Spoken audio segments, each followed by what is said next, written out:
오늘 설교 본문이 창세기 50장이지만은 실제적으로 설교의 내용은 창세기 28장부터 시작이 된다고 볼 수 있습니다. 그렇기 때문에 설교의 내용이 상당히 범위가 넓기 때문에 여러분들이 주의해서 집중해서 잘 들으셔야지 잘 이해할 수 있겠다 이렇게 생각을 합니다. 야곱의 가족의 그 계보를 조금 여러분들에게 보여드릴 텐데, 야곱의 자손들이 어떤 자손들이 누구로부터 태어나는지 그런 부분을 앞을 보시면서 조금 확인을 하시기를 바랍니다. 원래 이 야곱은 그 라헬을 좋아해서 라헬을 아내로 맞이하려고 했는데, 그의 장인 되는 사람이 언니부터 먼저 결혼을 시켜야지 동생부터 먼저 결혼을 하는 경우가 없다. 그래가지고 라헬과 결혼하기를 원했지만은 결혼식 날에는 친히 그 야곱의 장인 되는 사람이 레아라는 언니를 먼저 들여보냈습니다. 그래서 본의 아니게 야곱의 첫 번째 부인이 레아가 되는 것이고, 그리고 두 번째 부인이 라헬이 되었는데, 레아를 통해서 넷째까지 네 아들을 낳게 됩니다. 르우벤과 시므온과 레위와 유다, 이렇게 네 아들을 낳게 되었습니다. 라헬이 굉장히 당황스러워했고, 라헬이 뿐만 아니라 나에게는 자식이 없으니까 참 굉장히 불안해하면서 자기의 종으로 있었던 빌하라는 몸종을 자기 남편인 야곱에게 들여보내는 것입니다. 그래서 그 빌하와 야곱 사이에서 단과 납달리라는 사람이 나오게 되고, 그랬을 때 또 레아가 시기를 하면서 자기의 몸종인 실바라는 사람을 자기의 남편인 야곱에게 들여보내는 겁니다. 그래서 실바를 통해서는 7번째, 8번째 아들이 태어나게 되고, 그리고 또 레아를 통해서 9번째, 10번째 이사갈과 스불론이라는 아들이 태어나게 됩니다. 그러니까 이쯤 되니까 라헬이 뭐 걱정도 많았을 뿐만 아니라 굉장히 마음이 상해 있었던 거죠.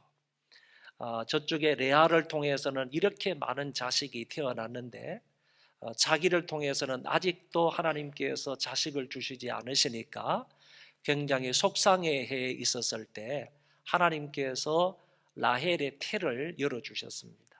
그 임신을 하게 하셨는데, 그 라헬을 통해서 태어나게 된 11번째 아들이 바로 요셉이 되는 것입니다. 그리고 난 이후에 한참 후에 라헬이 죽을 때쯤 해서 라헬이 죽어가면서 낳은 12번째 아들이 베냐민이라는 사람이 됩니다. 그래서 라헬은 요셉이라는 아들과 베냐민이라는 아들을 낳고 결국 이 세상을 떠나게 되고 맙니다. 그런데 여러분 이 가계를 조금 보시면 참 야곱의 가문이 참 복잡하다.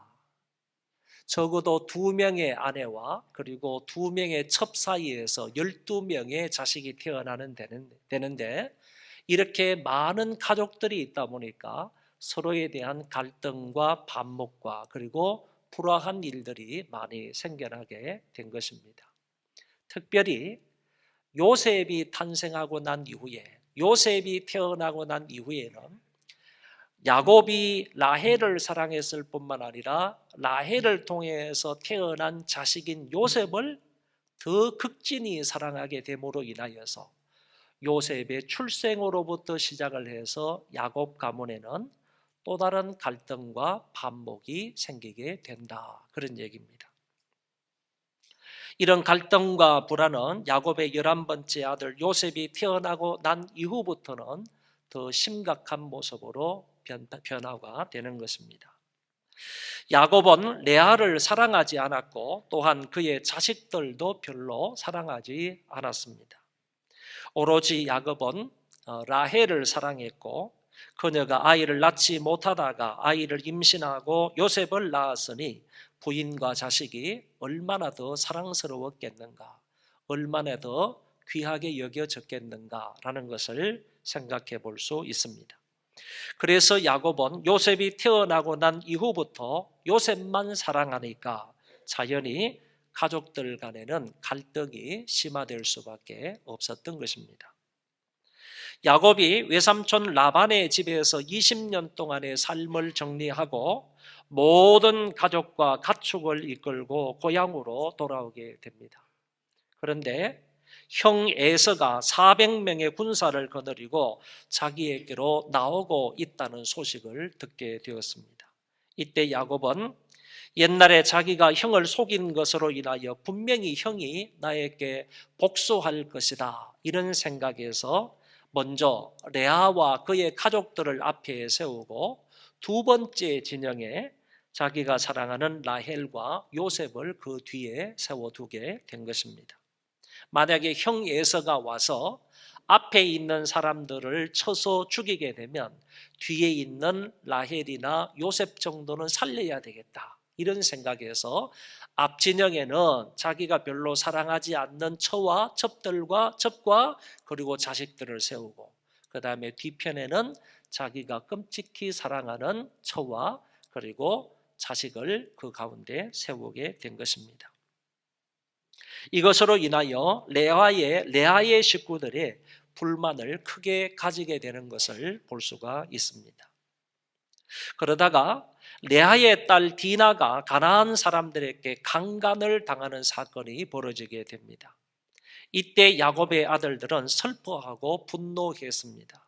그러다가 디나의 친오빠들이 그곳의 남자들을 칼로 다 쳐 죽이게 되고 그 성읍의 가축과 물건을 다 약탈해 오게 되었습니다. 그러나 야곱은 이 사건에 대하여 아무런 반응을 보이지 않더라라는 것입니다. 자기 딸이 가나안 사람에 의해서 강간을 당했으면 분명히 아버지로서 여기에 대해서 분개하면서 나서서 이 부분에 대해서 무엇인가 조치를 해야 마땅했었는데 야곱은 그러지 않더라, 그런 얘기입니다. 오히려 디나의 친오빠격인 시므온이나 레위, 이런 사람들이 나서서 그 가나안 사람들을 죽이고 그리고 그들이 가지고 있던 것을 약탈해서 빼앗아 오는 것을 볼 수가 있습니다. 이것은 아마도 그 가나안 사람들과의 관계가 나빠질까 봐 싶어서 야곱이 행동하지 않았던 것 같고, 또한 디나가 라헬의 딸이 아니라 레아의 딸이었기 때문에 야곱이 적극적으로 나서지 않았던 것 같습니다. 이 사건으로 인하여 야곱의 아들들은 아버지 야곱에게 강한 불만을 표출하게 됩니다. 그리고 아버지에 대한 불만으로 가정에 또 다른 비극적인 사건이 벌어지게 되었습니다. 레아의 첫 번째 아들이었던 르우벤이 아버지의 첩인 빌하와 동침을 하게 되는 것입니다. 아버지의 첩을, 다시 말하면 자기의 어머니격의 사람을 아들이 강간을 했다는 얘기입니다. 만약 그 시대가 율법 시대였다면 이런 아들은 분명히 돌에 맞아 죽었을 것입니다. 야곱의 가정에서 이런 비도덕적인 성적 문란한 일이 일어나게 되었던 것입니다. 야곱의 자녀들 사이에 이 같은 갈등의 희생자는 요셉이었습니다. 야곱은 지속적으로 요셉만 사랑합니다. 사랑하는 부인인 라헬이 죽은 후에는 요셉에 대한 집착과 편애는 더해 갔습니다. 다른 자식들에게는 심한 노동을 시켰지만은 요셉에게만큼은 노동을 시키지 않았습니다. 요셉은 남다른 채색 옷을 입혀서 요셉을 편애하는 모습을 성경은 분명히 밝히고 있습니다. 아버지의 과도한 보호와 편애로 인하여 요셉은 자연스럽게 자기 중심적인 인물이 되고 말았습니다. 다시 말하면 이기적인 인물이 되었다는 것입니다.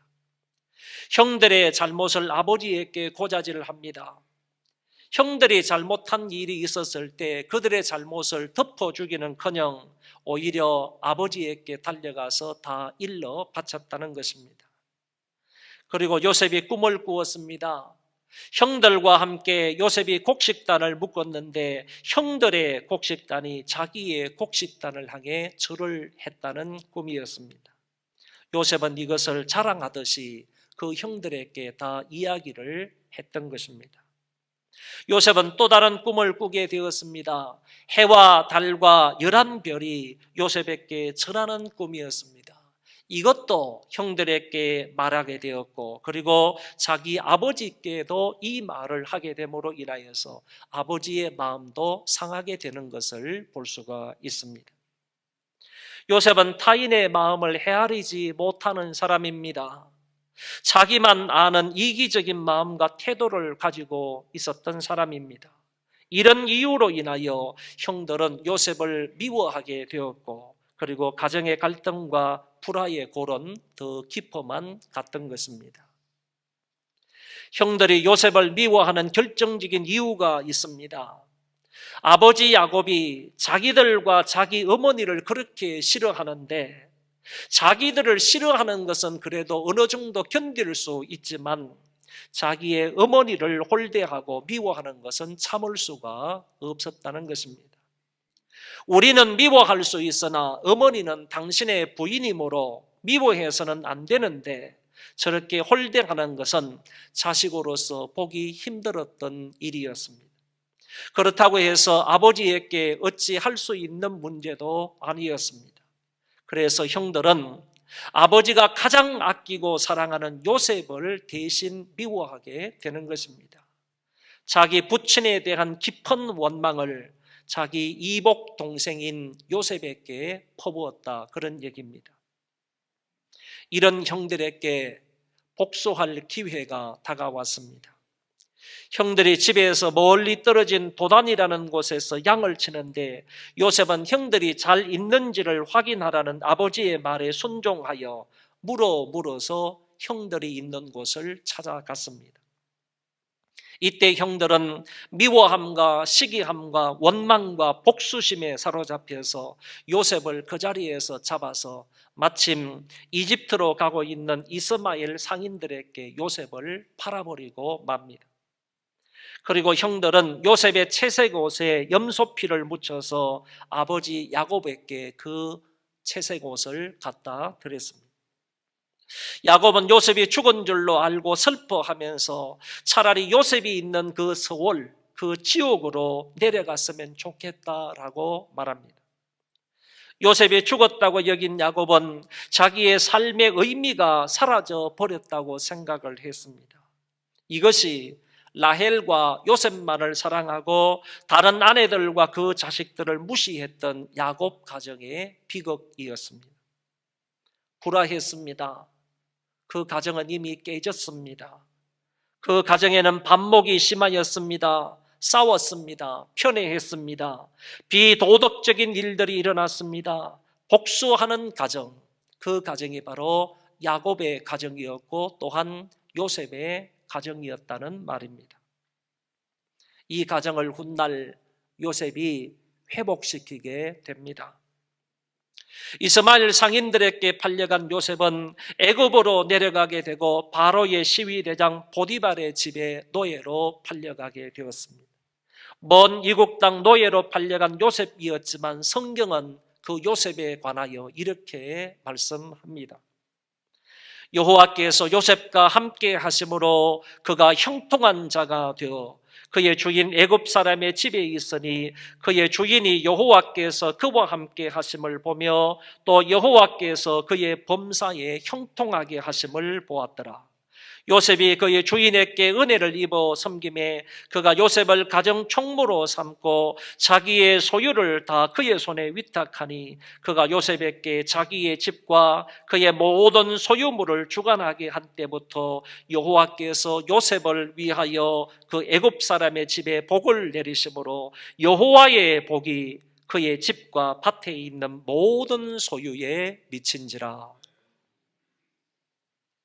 그러나 조금 후에 보디발의 아내의 유혹으로 말미암아 요셉이 죄를 짓지도 않았는데 억울한 누명을 쓰고 요셉은 감옥에 갇히게 됩니다.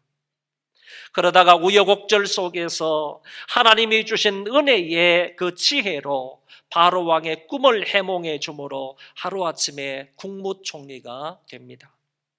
17세에 팔려와서 13년 만인 30세에 요셉은 애굽의 제2인자가 되었습니다. 7년 동안의 풍년이 지나고 이제 7년 동안의 흉년이 시작이 되었습니다. 이 흉년은 애굽뿐만 아니라 가나안 전역에까지 미치게 되었습니다. 야곱의 가족들도 먹을 양식을 구하기 위해서 애굽으로 내려가야만 했던 것입니다. 요셉의 형들이 첫 번째로 애굽을 방문합니다. 요셉의 10명의 형이 애굽의 양식을 사기 위해서 내려갔습니다. 그 형들이 요셉을 보고 동생인 줄 알아보지 못하고 엎드려 절했지만 요셉은 그들이 형인 줄 알아보았습니다. 그러나 요셉은 모르는 척 했습니다. 요셉은 그 형들에게 너희는 정탐꾼이라고 하면서 너희가 만약 정탐꾼이 아니라면 한 사람을 여기 남겨두고 너희의 말죄를 이곳으로 데리고 와서 증명하라고 했습니다. 결국 15원이 남게 되고 그들은 양식을 가지고 가나안 땅에 있는 아버지에게로 가게 되었습니다. 아버지에게 이 모든 상황을 이야기하자 아버지는 크게 낙담하게 되었습니다. 이제 요셉의 형들은 두 번째로 애굽을 방문하게 됩니다. 이제는 막내 베냐민을 데리고 갔습니다. 요셉은 자기의 친동생 베냐민과 다른 형들이 왔음을 보고 성대하게 음식을 차려 대접을 합니다.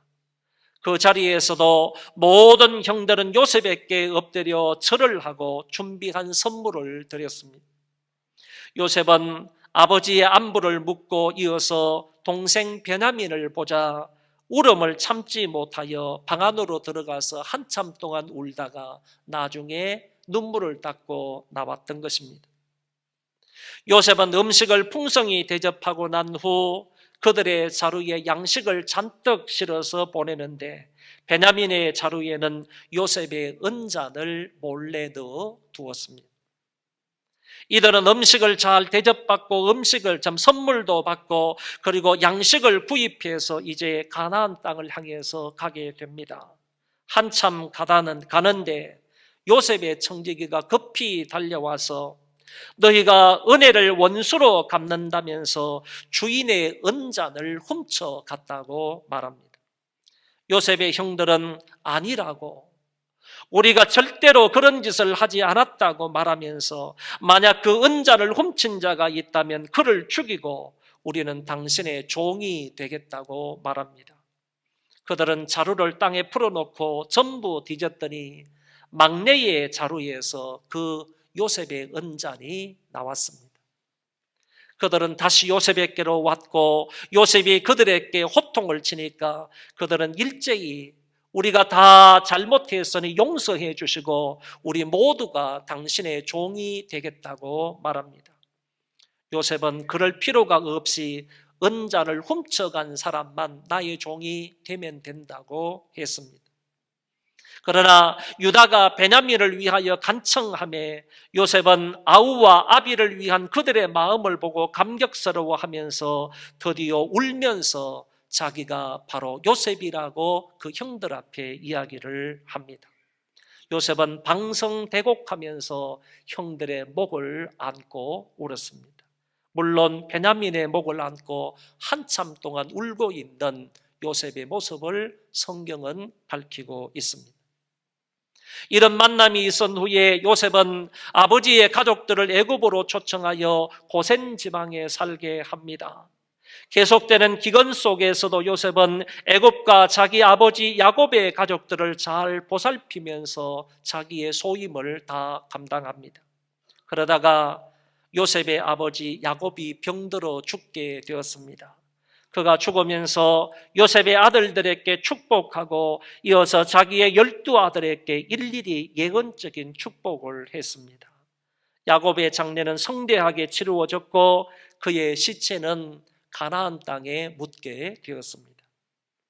아비의 장례를 다 마치고 난 이후 요셉의 말년을 기록하고 있는 본문이 오늘 우리가 읽은 창세기 50장 본문입니다.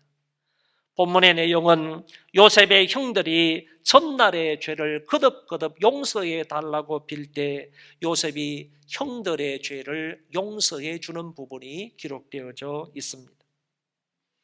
우리는 창세기의 말씀을 통하여 요셉이 깨어지고 불화한 가정을 어떻게 회복하며 다시 일으켜 세우는지를 보게 됩니다. 깨어진 가정을 다시 일으켜 세우는 요셉, 무너진 가정, 시기 질투하고 편애가 많았던 가정, 갈등과 불화가 많았던 가정을 요셉은 어떻게 바로 세우게 됩니까? 첫째, 요셉은 하나님의 뜻을 깨달았습니다.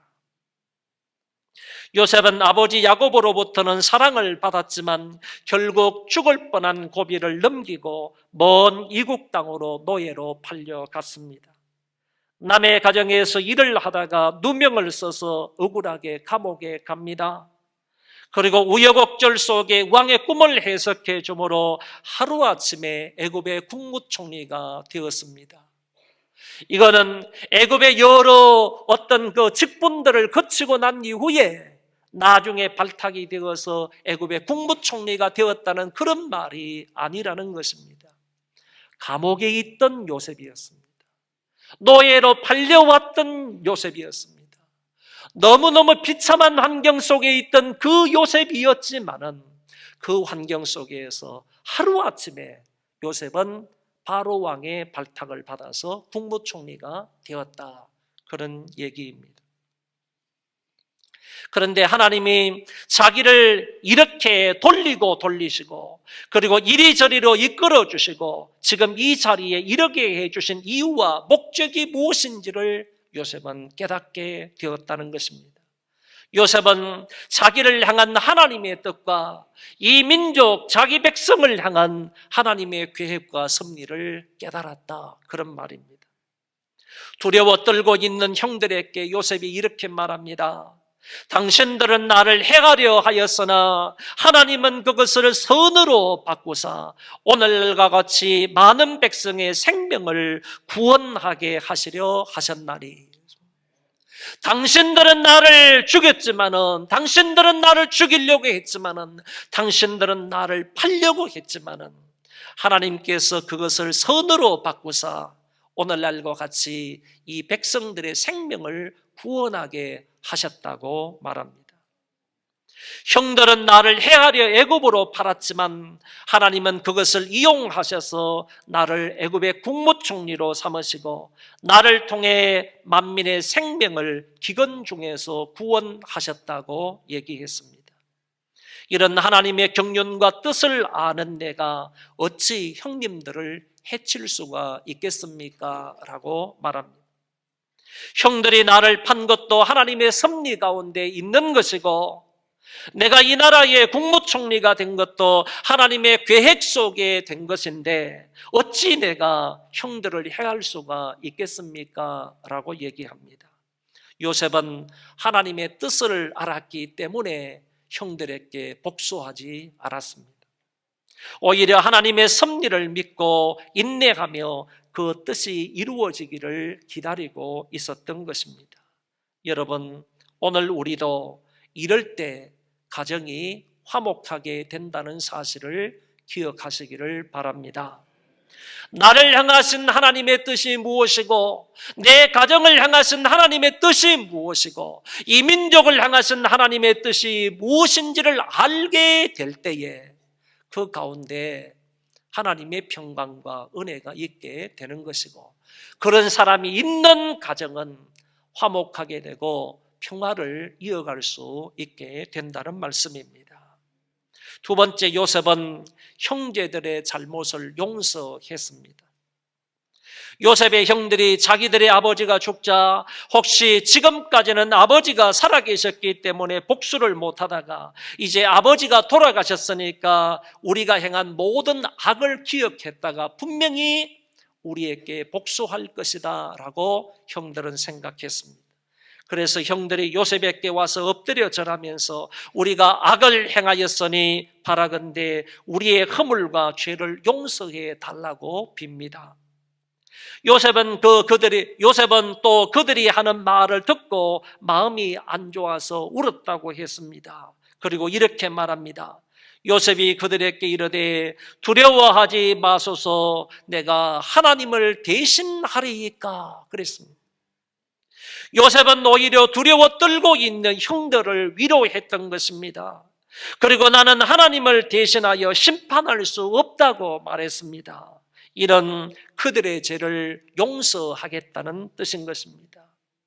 사실 형들이 요셉에게 잘못한 것은 단순한 죄가 아니라 미수죄에 불과한 살인 미수죄인 것이며 인신매매죄에 해당하는 것입니다.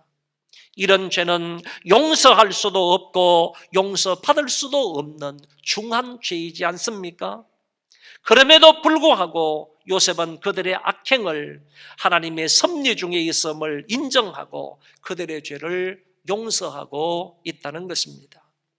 요셉에게 있어서 형들은 더 이상 미워해야 할 대상이 아니라 하나님의 뜻을 이루는 데 사용된 도구들로 인정을 한 것입니다. 하나님의 섭리를 깨달을 때 원수까지 용서할 수 있는 것입니다. 주님은 자기를 십자가에 못 박는 사람들을 향해 저들의 죄를 용서해 달라고 기도했지 않습니까? 자기를 향한 하나님의 섭리와 뜻을 알기에 자기를 십자가에 못 박는 자들을 용서하실 수가 있었던 것입니다. 가족들의 허물과 약점과 죄를 용서해야 그 가정은 행복할 수 있습니다. 자기에게 잘못한 것을 마음으로 하나로 여기면서 그리고 복수의 꿈을 꾸고 있는 가족들이 있다면 그 가정이 절대로 행복할 수가 없을 것입니다. 용서가 없으면 화목이 없고 용서하지 못하면 행복할 수 없습니다. 부부의 약점과 죄를 그것이 비록 심각한 것이라 할지라도 용서해야 그 가정에 행복이 깃드는 것입니다. 육신의 형제들끼리 싸운 적이 있습니까? 다시는 안 볼 것 같이 마음에 상처를 안고 돌아선 적은 없습니까? 주님이 나를 용서하신 것처럼 용서하시고 평안과 화목을 되찾을 수 있기를 바랍니다. 서로 친절하게 하며 불쌍히 여기며 서로 용서하기를 하나님이 그리스도 안에서 너희를 용서하심 같이 하라고 했습니다. 하나님이 그리스도 안에서 우리를 용서하심 같이 우리도 남을 이처럼 가족들을 이처럼 용서해야 된다는 말씀입니다. 세 번째, 요셉은 가족들을 섬기는 사람이 되었습니다. 요셉은 또 21절에서 이렇게 말합니다. 요셉의 이 말은 복수를 하지 않겠다는 말을 넘어서 이제는 형들의 가족들을 온전히 섬기고 돌보겠다고 말했습니다. 당신들은 두려워하지 마소서 내가 당신들과 당신들의 자녀를 기르리이다 하고 그들을 간곡한 말로 위로하였더라. 요셉은 하나님의 뜻을 알았고 그리고 형제들의 죄를 용서해 주었고 그리고 더 나아가서 형들과 그의 가족을 기르겠다고 약속합니다. 실제로 요셉은 흉년 기간 동안에 그들을 돌보며 기른 것이나 마찬가지였고 그들이 애굽으로 이사 온 지 17년이 지났는데 지금까지도 그들을 먹이고 입히고 보호해 주었던 것은 사실이고 앞으로도 그들을 계속적으로 지속적으로 보호하고 그리고 도와주겠다고 약속을 한 것입니다. 참으로 크고 넓은 사랑을 보여주고 있다고 봅니다. 먼저 믿은 사람들이 나중 믿는 가족들을 잘 돌보아 드려야 합니다.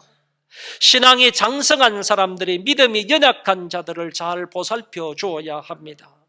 경제적으로 여유가 있는 사람들이 그렇지 못한 사람들을 잘 돌보아 주어야 합니다. 교회의 중직자들은 성도들의 신앙을 늘 살펴보며 도와주고 기도해 주어야 합니다.